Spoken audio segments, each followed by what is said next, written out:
नमस्कार. श्रीमद् भगवद्गीता भाग 47.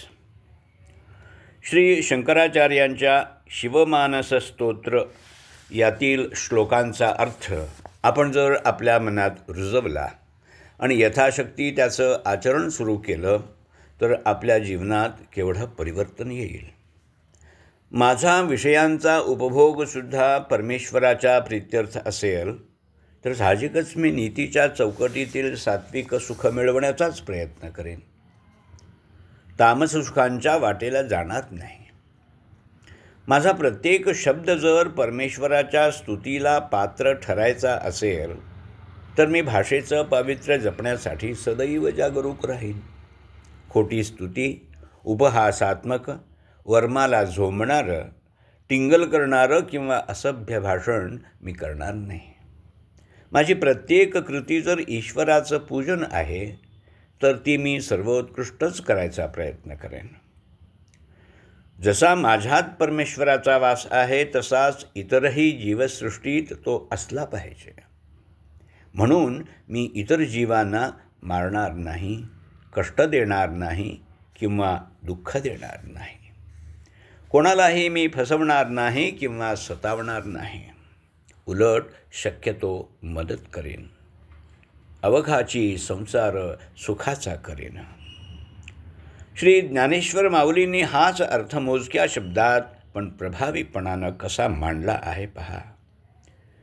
तया सर्वात्मका ईश्वरा स्वकर्म कुसुमांची वीरा पूजा केली होय अपारा तोषालागी म्हणून तिये पूजे रिझले आत्मराजे वैराग्य सिद्धी देईजे पसायतया.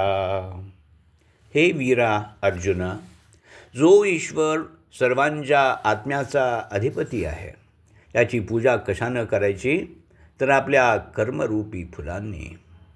अशा पूजेनं तो अपार संतोष पावतो आणि संतुष्ट होऊन प्रसाद अशा सिद्धीचा देतो की जी मिळवणं सर्वात अधिक कठीण आहे. ती म्हणजे वैराग्य. अर्थपूर्ण पूजेचं यापेक्षा अधिक चांगलं स्पष्टीकरण कोण देऊ शकेल. आता आपण ज्ञानविज्ञान या विषयाकडे वळूयात.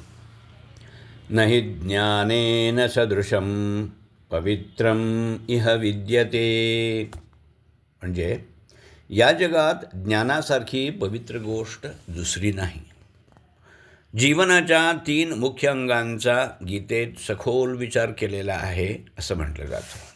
ती म्हणजे कर्तव्याचरण अर्थात कर्मयोग, ईश्वराची भक्ती म्हणजे भक्तियोग आणि ईश्वराचं ज्ञान म्हणजे ज्ञानयोग. यातील पहिल्या 2 विषयांची आपण माहिती करून घेतली. मी या प्रकरणात ज्ञानविज्ञानासंबंधी मला आकलन झालेले विचार मांडणार आहे. ज्ञानविज्ञान हा अर्थातच समजायला कठीण विषय आहे. जीव, जगत आणि जगदीश्वर यांच्या परस्पर संबंधाविषयी केलेल्या निरूपणाला तत्त्वज्ञानात ज्ञानविज्ञान म्हणतात. सर्व चराचरांमध्ये एकच अविनाशी ईश्वर भरून राहिला आहे ही अनुभूती येणं म्हणजे ज्ञान. आणि एकाच ईश्वरापासून सर्व नाशवंत सृष्टी कशी उत्पन्न झाली याची सांगोपांग छाननी म्हणजे विज्ञान असं म्हटलं जातं. आधुनिक शब्दात सांगायचं तर ज्ञान हे सिंथेसिस आहे तर विज्ञान हे ॲनालिसिस आहे असं म्हणता येईल. परंतु ज्ञान हे निव्वळ शाब्दिक नसून त्यातून ईश्वराचा साक्षात्कार ज्याला झाला त्यालाच ज्ञानी म्हटलं पाहिजे. गीतेत परमेश्वर प्राप्तीचे जे 2 मुख्य मार्ग ज्यांना निष्ठा असं नाव आहे ते म्हणजे कर्मयोग आणि ज्ञानयोग हे सांगितलेले आहेत. लोकमान्य टिळकांच्या मते उत्कृष्ट रीतीनं कर्मयोगाचं आचरण करून चित्तशुद्धी झाल्यावर ज्ञानप्राप्ती सुलभ होते आणि ईश्वरापाशी पोचता येतं असा कर्मज्ञान समुच्चयात्मक संदेश गीतेनं दिलेला आहे.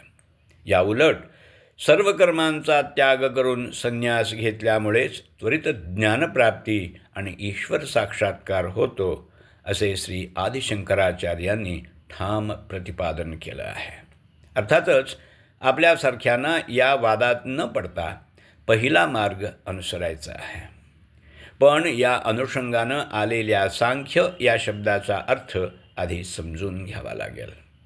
कारण गीतेत 2ऱ्या, 3ऱ्या, 5व्या आणि 13व्या अध्यायात आणि एकूणच तत्त्वज्ञानात हा शब्द बऱ्याच वेळा पाहायला मिळतो. सांख्य शब्दाचे 2 अर्थ आहेत. पहिला म्हणजे सर्व ऐहिक गोष्टींचा त्याग करून ज्ञानोपासनेत घडून गेलेले संन्यासी. ज्ञानयोगेन सांख्यानाम या 3ऱ्या अध्यायातील 3ऱ्या श्लोकात हाच अर्थ अभिप्रेत आहे. दुसरा म्हणजे सृष्टीची निर्मिती कशी झाली हे विशद करणाऱ्या तत्त्वज्ञानाच्या शाखांपैकी एक शाखा. यासंबंधीची दुसरी महत्त्वाची शाखा म्हणजे वेदांत. या दोन्हींबद्दल अधिक माहिती करून घेऊया. क्रमशः लेखक डॉक्टर विजय पांडुरंग जायदे, वाचक डॉक्टर अमृत राघवेंद्र यादव.